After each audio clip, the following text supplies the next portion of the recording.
Je suis Claude Leclerc, je suis chercheur à l'Institut Pasteur et je dirige une équipe spécialisée en immunologie avec un de nos objectifs principaux qui est de développer des vaccins thérapeutiques anti-cancer.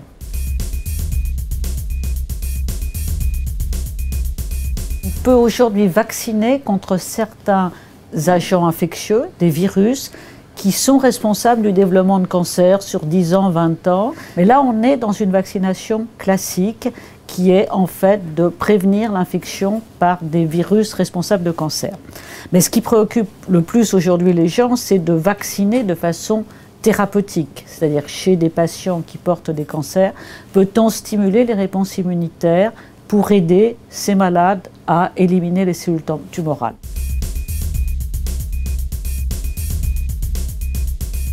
Nous, notre objectif, c'est vraiment de développer des traitements curatifs qui sont complémentaires au niveau stratégique, la façon dont on conçoit ces molécules, qui sont très complémentaires aux grandes thérapies anti-cancer actuellement, qui sont la chirurgie, la radiothérapie et la chimiothérapie.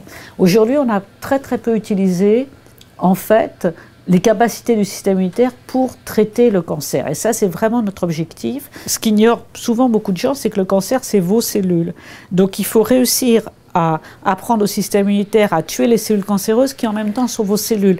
Lorsqu'un nombre très limité de cellules qui s'est logé quelque part dans le foie ou ailleurs et qu'on ne peut pas détecter vont se remettre à proliférer, le fait que le patient a été vacciné permettent d'empêcher cette rechute en tuant ces quelques cellules qui sont encore en nombre très limité, mais qui vont être responsables, si on ne les contrôle pas, vont être responsables de rechute. Donc c'est vraiment ça, utiliser le système immunitaire dans toutes ses capacités, notamment dans sa capacité de mémoire, pour traiter le cancer de façon plus efficace et pour prévenir les rechutes. Je vous rappelle que le cancer aujourd'hui est devenu la première cause de mortalité en France et ça l'est d'une façon globale sur l'ensemble des pays développés, mais également aujourd'hui les pays en voie de développement.